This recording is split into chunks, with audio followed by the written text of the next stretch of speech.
নমস্কাৰ, কক্ষালৈ স্বাগতম। মোৰ নাম দৰ্শনা তালুকদাৰ। আজি আমি পঢ়িম সপ্তম শ্ৰেণীৰ সমাজ বিজ্ঞানৰ পাঠ অৰ্থনৈতিক উন্নয়নত চৰকাৰৰ ভূমিকা। এই পাঠটিৰ প্ৰথম অংশ আমি ইতিমধ্যে আলোচনা কৰিলোঁ। আজি আমি ইয়াৰে দ্বিতীয় অংশ আলোচনা কৰিম। ব'লাচোন ছাত্ৰ-ছাত্ৰীসকল এই পাঠটি আৰম্ভ কৰোঁ। ছাত্ৰ-ছাত্ৰীসকল, তোমালোকৰ বাৰু মনত আছেনে? এই পাঠটিৰ প্ৰথম অংশত আমি চৰকাৰে লোৱা কিছুমান পদক্ষেপৰ বিষয়ে পঢ়িছিলোঁ। সেই পদক্ষেপসমূহৰ ভিতৰত যাতায়াত আৰু শিক্ষা ক্ষেত্ৰৰ বিষয়ে আমি আগৰটো ভিডিঅ'ত বা অংশত পঢ়ি উঠিলোঁ। এতিয়া আমি পঢ়িম স্বাস্থ্য খণ্ডৰ বিষয়ে বা স্বাস্থ্য ক্ষেত্ৰৰ বিষয়ে। ব'লাচোন এই ক্ষেত্ৰতনো কেনেধৰণে চৰকাৰে অৱদান আগবঢ়াইছে তাৰ বিষয়ে চাওঁ। এজন স্বাস্থ্যৱান লোক হ'বলৈ হ'লে আমি কি হ'ব লাগিব? নিৰোগী আৰু কাৰ্যক্ষম ব্যক্তি হ'ব লাগিব। আমাৰ কোনো ৰোগ নাথাকিব লাগিব, লগতে আমি সকলো কাম ভালকৈ কৰিব পাৰিব লাগিব। আৰু এজন ব্যক্তিক সুস্থ কৰি ৰখাৰ কাৰকসমূহ কি কি? পুষ্টিকৰ খাদ্য, বিশুদ্ধ খোৱা পানী আৰু প্ৰদূষণমুক্ত পৰিৱেশ। এই তিনিটা বস্তু যেতিয়া আমি পাওঁ, আমি তেতিয়া সুস্থ এজন ব্যক্তি হৈ উঠো বা এজন সুস্বাস্থ্যৰ গৰাকী হওঁ। সুস্থ শৰীৰ থাকিলে আমি শাৰীৰিক আৰু মানসিক শ্ৰম কৰিব পাৰোঁ। শৰীৰটো যেতিয়া সুস্থ হৈ থাকে, তেতিয়া আমি শাৰীৰিক আৰু মানসিক কামবোৰ কৰিব পাৰোঁ। এজন সুস্থ ব্যক্তিয়ে জাতিৰ বিকাশত অৰিহণা যোগায়। এজন সুস্থ ব্যক্তিয়ে এটা জাতিৰ বিকাশত অৰিহণা যোগায়। জাতি এটাৰ বিকাশ হ'বলৈ এজন সুস্থ ব্যক্তিৰ অৱদান বহুত থাকে। চৰকাৰে জনতাৰ সুবিধাৰ্থে স্বাস্থ্য খণ্ডক যথাযথ গুৰুত্ব প্ৰদান কৰিছে আৰু সেইবাবে চৰকাৰেও জনতাৰ সুবিধাৰ অৰ্থে স্বাস্থ্য কেন্দ্ৰক বহুতো গুৰুত্ব প্ৰদান কৰিছে বা স্বাস্থ্য কেন্দ্ৰৰ ক্ষেত্ৰত বহুতো আঁচনি গ্ৰহণ কৰিছে। মানুহক বিশুদ্ধ পানী লাগে, প্ৰদূষণমুক্ত পৰিৱেশ লাগে আৰু কি লাগে? পুষ্টিকৰ খাদ্য লাগে। কিন্তু কিছুমান ঠাইত বিশুদ্ধ পানী পাবলৈ টান আৰু সেই ঠাইৰ মানুহবিলাকে কেতিয়াবা নদ-নদীৰ পানীও ব্যৱহাৰ কৰিব লগা হয় আৰু তাৰ ফলত তেওঁলোকৰ পানীজনিত ৰোগত আক্ৰান্ত হ'ব লগা হয়। পানীজনিত ৰোগ ডায়েৰিয়া, জণ্ডিছ, কলেৰা এইবোৰ হ'ল পানীৰ দ্বাৰা হয় বা পানীৰ যোগেদি এইবোৰ মানুহৰ শৰীৰত হোৱা দেখা যায়। চৰকাৰে গ্ৰাম্য পানী যোগান আঁচনিৰ অধীনত পানী যোগান কেন্দ্ৰ স্থাপন কৰিছে। সেইবাবে চৰকাৰে কি কৰিছে? পানী যোগান কৰিবলৈ গ্ৰাম্য পানী যোগান আঁচনিৰ সহায়ত পানী যোগান কেন্দ্ৰ স্থাপন কৰিছে। আৰু এই পানী যোগান কেন্দ্ৰসমূহৰ পৰা মানুহে পানী সংগ্ৰহ কৰে আৰু তেওঁলোকে বহুত দূৰ খোজকাঢ়ি যাবলগীয়া নহয়। তেওঁলোকে এই পানী যোগান কেন্দ্ৰৰ পৰাই ভাল আৰু বিশুদ্ধ পানী পাবলৈ সক্ষম হৈছে। বিশুদ্ধ পানীৰ ব্যৱস্থাৰ ফলত পানীৰ দ্বাৰা আক্ৰান্ত ৰোগীৰ সংখ্যা কমি আহিছে। পানী যেতিয়া বিশুদ্ধ হ'ব, তেতিয়া ৰোগৰ সংখ্যাও কমি আহিব। নিৰাপদ খোৱা পানীৰ সুবিধাই গাঁওসমূহক পানীজনিত ৰোগৰ পৰা মুক্ত কৰিলে। চৰকাৰে যি গ্ৰাম্য পানী যোগান আঁচনি ল'লে, তাৰ ফলত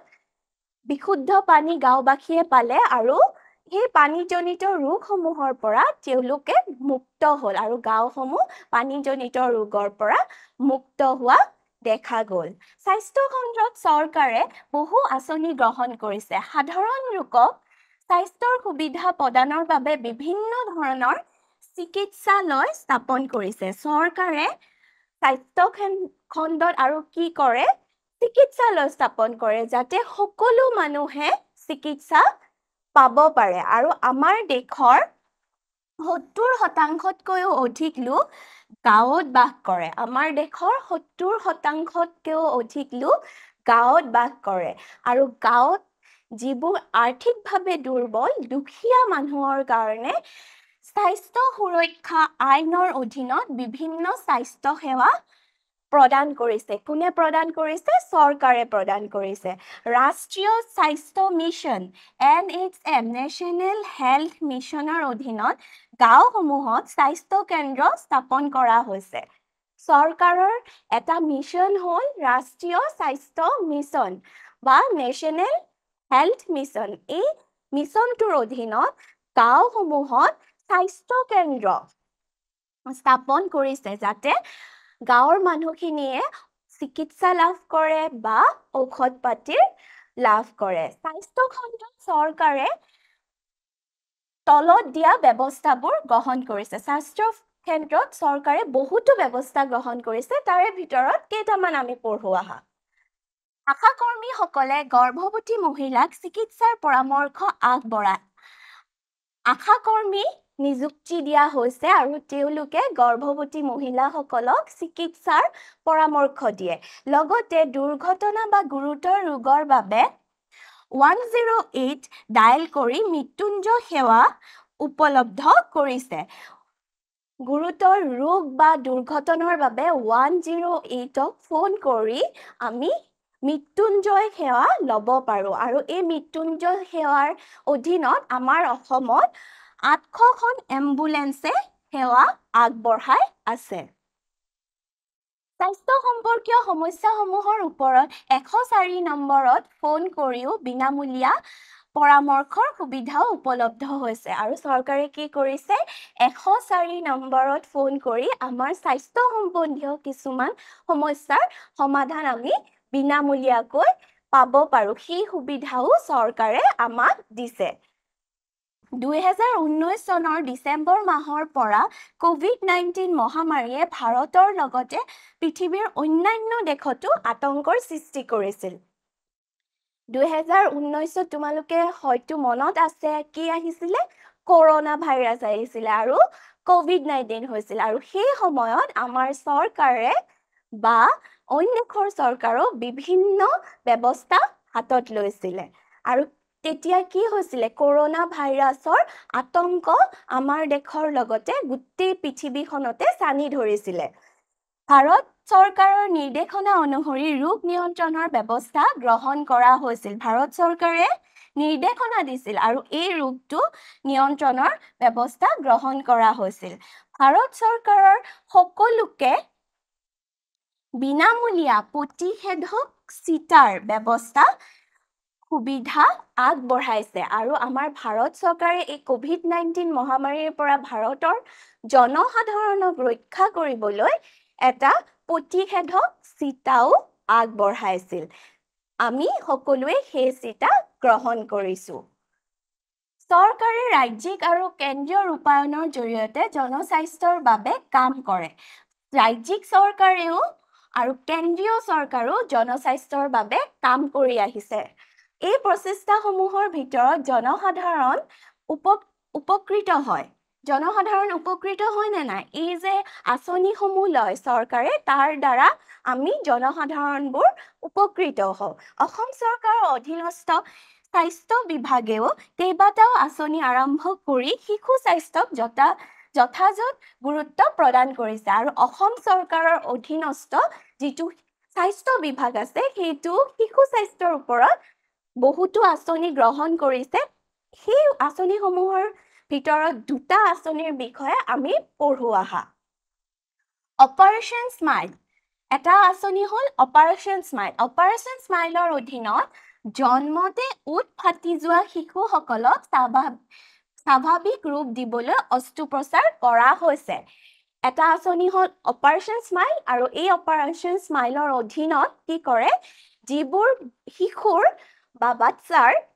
উট ফাটে জন্মতে উটটো ফাটি যায় সেই বাচ্চাসমূহক অস্ত্ৰোপচাৰ কৰি স্বাভাৱিক ৰূপ দিয়া হয় লগতে আন এটা আঁচনি হ'ল হৃদযন্ত্ৰত যিবোৰ শিশুৰ ছিদ্ৰ থাকে হৃদযন্ত্ৰত ছিদ্ৰ থকা শিশুসকলক দেশৰ আগশাৰী চিকিৎসালয়ত বিনামূলীয়া হৃদযন্ত্ৰৰ অস্ত্ৰোপচাৰৰ সুবিধা প্ৰদান কৰিছে আৰু এই সুবিধাবোৰ কোনে প্ৰদান কৰিছে চৰকাৰে প্ৰদান কৰিছে এতিয়া আমি পঢ়োগৈ আহাত কৃষি খণ্ডৰ বিষয়ে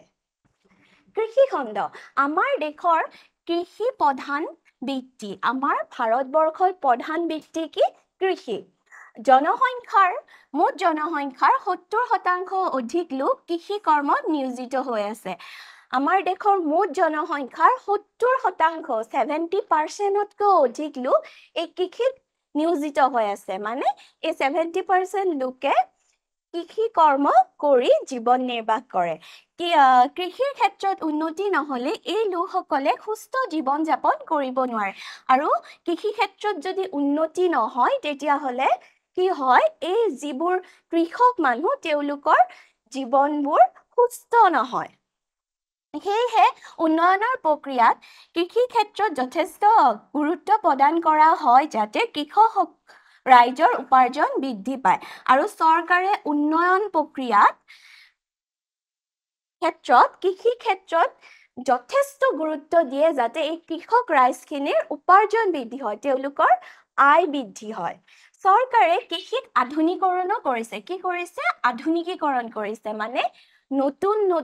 সুবিধা প্ৰদান কৰিছে জলসিঞ্চনৰ সুবিধা উন্নত কৰিছে কৃষিৰ ক্ষেত্ৰত প্ৰয়োজনীয় হৈছে জলসিঞ্চন আৰু চৰকাৰে এই জলসিঞ্চনৰ সুবিধাবোৰ উন্নত কৰিছে ট্ৰেক্টৰ পাৱাৰ টিলাৰ মৰণা মৰা যন্ত্ৰৰ ব্যৱহাৰো চৰকাৰে কৰিছে লগতে উন্নত বীজ সাৰ কীটনাশক আদি কৃষকসকলক প্ৰদান কৰিছে যাতে কৃষিৰ উৎপাদন বৃদ্ধি পায় আৰু এই সকলোবোৰ কৰাৰ ফলত কি হৈছে কৃষিৰ উৎপাদন বৃদ্ধি হৈছে লগতে কৃষক ৰাইজৰ আয়ু বৃদ্ধি হৈছে চৰকাৰে প্ৰদান কৰা অতিৰিক্ত সুবিধাসমূহৰ ভিতৰত আছে চৰকাৰে এই আধুনিকীকৰণ কৰাৰ উপৰিও কিছুমান আকৌ সুবিধা প্ৰদান কৰিছে সেইসমূহৰ ভিতৰত আছে কিষাণ কল চেণ্টাৰ এই কিষাণ কল চেণ্টাৰৰ জৰিয়তে কৃষি পৰামৰ্শ দিয়ে লগতে এই কিষাণ কল চেণ্টাৰ 24 ঘণ্টা খোলা থাকে চৰকাৰে এটা কিষাণ কল চেণ্টাৰ বুলি চেণ্টাৰ মুকলি কৰিছে আৰু এই চেণ্টাৰটো 24 ঘণ্টা খোলা থাকে লগতে ইয়াত কৃষি সম্বন্ধীয় পৰামৰ্শ পোৱা যায় লগতে কৃষকসকলক কিষাণ ক্ৰেডিট কাৰ্ড দিছে আৰু সেই ক্ৰেডিট কাৰ্ডৰ জৰিয়তে তেওঁলোকে হ্ৰস্বম্যাদী ঋণৰ সুবিধা পাইছে কৃষিজাত উৎপাদিত সামগ্ৰী সুৰক্ষাৰ বাবে বীমাৰ ব্যৱস্থাও চৰকাৰে কৰিছে কৃষিজাত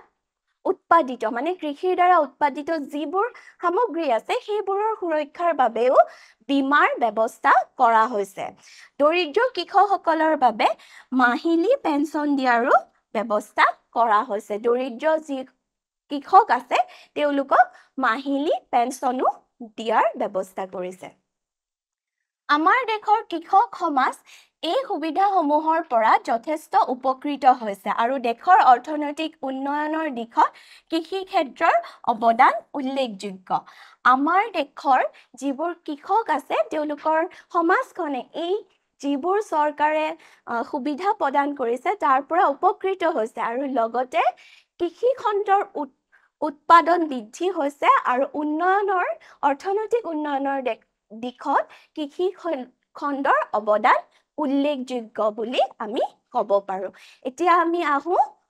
যোগাযোগ ক্ষেত্ৰলৈ যোগাযোগ মানে হৈছে এজন ব্যক্তিয়ে আন এজন ব্যক্তিৰ লগত কৰা যোগাযোগ বা এঠাইৰ পৰা আন ঠাইলৈ কৰা যোগাযোগ এই যোগাযোগৰ ক্ষেত্ৰতনো চৰকাৰে কি অৱদান দিছে আমি পঢ়ো আহা যোগাযোগ ব্যৱস্থাই আজিৰ পৃথিৱীত এক বৈপ্লৱিক পৰিৱৰ্তন আনিছে যোগাযোগ ব্যৱস্থাই পৃথিৱীখনত বহুত ধৰণে পৰিৱৰ্তন আনিছে উন্নত বিজ্ঞান আৰু প্ৰযুক্তিয়ে ঘৰৰ পৰাই বিশ্বব্যাপী তথ্যৰ তৎক্ষণাত প্ৰৱেশৰ সুবিধা প্ৰদান কৰে উন্নত বিজ্ঞান আৰু প্ৰযুক্তিয়ে আমাক ঘৰৰ পৰাই বিশ্বৰ যিবোৰ তথ্য আমি লাভ কৰো সেইবোৰৰ সুবিধা দিছে আৰু বিশ্বৰ যিকোনো প্ৰান্তত হোৱা খবৰৰ কথা আমি ঘৰত বহিয়ে গম পাওঁ প্ৰযুক্তিগত উন্নতিয়ে বিশ্ব আৰু ৰাষ্ট্ৰীয় পৰ্যায়ত যোগাযোগৰ ওপৰত বহু পৰিমাণে প্ৰভাৱ পেলায় প্ৰযুক্তিগত উন্নতিয়ে প্ৰযুক্তিৰ যি উন্নতি হৈছে তাৰ ফলত বিশ্ব আৰু ৰাষ্ট্ৰীয় পৰ্যায়ত যোগাযোগত বহু পৰিমাণে প্ৰভাৱ পেলোৱা দেখা গৈছে উন্নত যোগাযোগৰ সঁজুলিসমূহ বহুতো খণ্ডত ব্যৱহাৰ কৰা হয় যোগাযোগৰ সঁজুলিসমূহ বহুত খণ্ডত ব্যৱহাৰ কৰা হৈছে যেনে ব্যৱসায় বাণিজ্য শিক্ষা স্বাস্থ্য সেৱা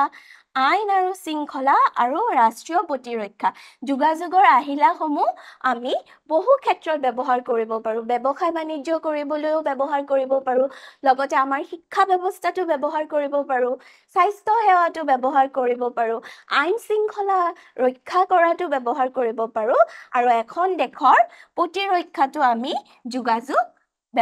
সঁজুলিসমূহ ব্যৱহাৰ কৰিব পাৰোঁ প্ৰযুক্তিবিদ্যাৰ অগ্ৰগতিৰ ফলত একেবাৰে ন্যূনতম ব্যয় আমি কম্পিউটাৰ বা মোবাইল ফোনৰ জৰিয়তে বহুতো সুবিধা লাভ কৰিবলৈ সক্ষম হৈছোঁ প্ৰযুক্তিবিদ্যাৰ উন্নতৰ ফলত আমি সকলোৱে মোবাইল বা কম্পিউটাৰৰ যোগেদি বা লেপটপৰ যোগেদি বহুতো সুবিধা লাভ কৰিবলৈ সক্ষম হৈছোঁ নে নাই হৈছোঁ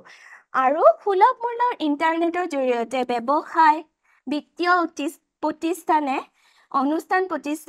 কম সময়তে ব্যাপক পৰিসৰত কাৰ্য সম্পাদন কৰিব পৰা হৈছে সুলভ মূল্যৰ ইণ্টাৰনেট সেৱাৰ বাবে ব্যৱসায় প্ৰতিষ্ঠান বা বিত্তীয়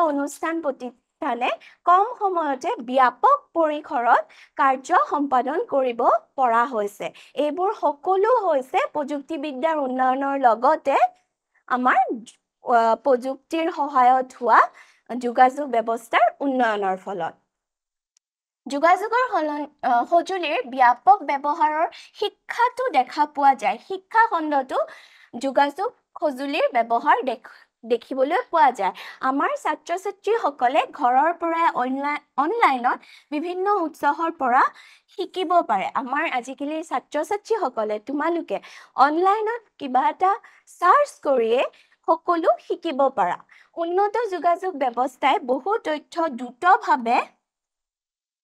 প্ৰদান কৰে উন্নত যোগাযোগ ব্যৱস্থাই বহু তথ্য দ্ৰুতগতিত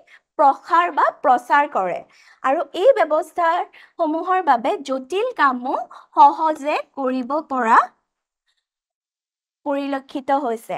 যিবোৰ জটিল কাম আছিল আগৰ দিনত আজিকালি সেইবোৰ এই যোগাযোগ ব্যৱস্থাৰ ফলত সহজ হৈ পৰিছে দেশৰ যোগাযোগ ব্যৱস্থা শক্তিশালী কৰাত গুৰুত্ব আৰোপ কৰিছে চৰকাৰে আৰু আমাৰ ভাৰত চৰকাৰে দেশখনৰ যোগাযোগ ব্যৱস্থা শক্তিশালী কৰাত গুৰুত্ব আৰোপ কৰিছে এতিয়া আহো আমি বিদ্যুৎ সেৱাৰ ওপৰত বিদ্যুৎ সেৱা মানে হৈছে কাৰেণ্ট হয়নে বিদ্যুৎ সেৱাৰ ওপৰত পঢ়ো আহা বিদ্যুৎ অবিহনে উন্নয়নৰ কথা ভাবিবই নোৱাৰি বিদ্যুৎ অবিহনে বাৰু উন্নয়নৰ কথা ভাবিব পাৰি জানো বিদ্যুৎ নহলে বহুতো কাম কৰিব নোৱাৰি বিদ্যুৎ সংযোগে আমাৰ দেশৰ উন্নয়ন সম্ভৱ কৰি তুলিছে বিদ্যুৎ আজিকালি সকলোতে সংযোগ কৰা হৈছে গাঁৱে ভূৱে চহৰে নগৰে সকলোতে বিদ্যুতৰ সংযোগ আছে আৰু এই সংযোগৰ ফলত দেশৰ উন্নয়ন সম্ভৱপৰ হৈ তুলিছে বিদ্যুৎ ব্যৱহাৰে জীৱনবোৰক সুচল আৰু বৃদ্ধিমুখী কৰি তুলিছে আৰু বিদ্যুতৰ ব্যৱহাৰৰ ফলত আমাৰ জীৱনবোৰ সহজ সৰল হৈ পৰিছে লগতে বৃদ্ধিমুখী বা উৎপাদনমুখীও হৈ পৰিছে ভাৰত চৰকাৰে 2014 চনৰ পৰা চহৰ আৰু গাঁও দুয়োটা অঞ্চলতে বিদ্যুৎ সেৱা ওপৰত গুৰুত্ব আৰোপ কৰি বহু আঁচনি আৰম্ভ কৰিছে ভাৰত চৰকাৰে 2014 চনৰ পৰা গাঁৱে ভূৱে সকলোতে যাতে বিদ্যুৎ সেৱা বিকাশ হয় তাৰ ওপৰত গুৰুত্ব আৰোপ কৰিছে দেশৰ সকলো শ্ৰেণীৰ লোকে ইয়াৰ সুবিধা উপভোগ কৰিব পৰাটো নিশ্চিত কৰিছে ভাৰত চৰকাৰে কি কৰিছে দেশখনৰ সকলো শ্ৰেণীৰ লোকে যাতে বিদ্যুৎ সেৱা পায় তাৰ বাবে তেওঁলোকে চিন্তা চৰ্চা কৰিছে আৰু আঁচনি গঠন কৰিছে এতিয়া পঢ়োৱা আমি অৰ্থনৈতিক উন্নয়নত চৰকাৰৰ ভূমিকাৰ বিষয়ে অৰ্থ সামাজিক উন্নয়নৰ বাবে বিভিন্ন পৰিকল্পনা আৰু কাৰ্যসূচী গ্ৰহণ কৰা হৈছে আৰ্থ সামাজিক উন্নয়নৰ বাবে চৰকাৰে বিভিন্ন পৰিকল্পনা আৰু কাৰ্যসূচী গ্ৰহণ কৰিছে এনে আঁচনিয়ে সাধাৰণ মানুহৰ জীৱন সহজ আৰু আৰামদায়ক কৰি তোলে এনে আঁচনিবোৰে সাধাৰণ মানুহৰ জীৱন সহজ আৰু আৰামদায়ক কৰি তোলে জীৱনৰ সচ্ছলতাই মানুহক সদায় কৰ্ম প্ৰেৰণা যোগায় আৰু যিয়ে দেশ এখনত দ্ৰুত গতিত উন্নতি সাধন কৰে বা দ্ৰুত অগ্ৰগতিৰ বিকাশ দিশত উন্নতি কৰে জীৱনবিলাক যেতিয়া সহজ হৈ পৰে তেতিয়া মানুহে কৰ্ম ভালকৈ কৰিব পাৰে মানুহক কৰ্ম প্ৰেৰণা দিয়ে আৰু তেতিয়াই মানুহে যেতিয়া কৰ্মমুখী হয় তেতিয়া এখন দেশ দ্ৰুত গতিত আগবাঢ়ে এতিয়া ছাত্ৰ-ছাত্ৰীসকল তোমালোকে হয়তো বুজিলা চৰকাৰে কি কি ক্ষেত্ৰত পদক্ষেপ লয় যাতায়াত ক্ষেত্ৰ শিক্ষা ক্ষেত্ৰ স্বাস্থ্য ক্ষেত্ৰ আৰু কৃষি ক্ষেত্ৰ যোগাযোগ ক্ষেত্ৰ আৰু বিদ্যুৎ সেৱা ক্ষেত্ৰ এতিয়া আমি এই পাঠটিৰ পৰা কেইটামান প্ৰশ্ন আনিছো সেইকেইটা কৰো আহা প্ৰথম প্ৰশ্নটো হৈছে দেশ আঁচনিৰ অধীনত চৰকাৰে গাঁওসমূহত স্বাস্থ্য কেন্দ্ৰ স্থাপন কৰিছিল কি আঁচনিৰ সহায়ত ৰাষ্ট্ৰীয় স্বাস্থ্য মিছন নেশ্যনেল হেল্থ মিছনৰ অধীনত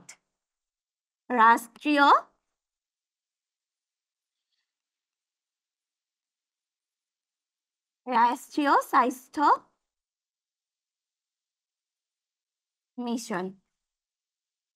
ৰাষ্ট্ৰীয় স্বাস্থ্য মিছনৰ অধীনত চৰকাৰে গাঁওসমূহত স্বাস্থ্য কেন্দ্ৰ স্থাপন কৰিছিল এতিয়া দ্বিতীয় প্ৰশ্নটোলৈ চৰকাৰে কৃষি খণ্ডক কিহৰ জৰিয়তে হ্ৰস্বম্যাদী ঋণৰ ব্যৱস্থা কৰিছে কিহৰ জৰিয়তে কৰিছিল কিষাণ ক্ৰেডিট কাৰ্ডৰ জৰিয়তে মনত ৰাখিবা চৰকাৰে কৃষি খণ্ডত কিষাণ ক্ৰেডিট কাৰ্ডৰ জৰিয়তে হ্ৰস্বম্যাদী ঋণৰ ব্যৱস্থা কৰিছিল ছাত্ৰ-ছাত্ৰীসকল নিশ্চয় তোমালোকে এই পাঠটি বুজি পালা এতিয়া তোমালোকক এৰিছো ধন্যবাদ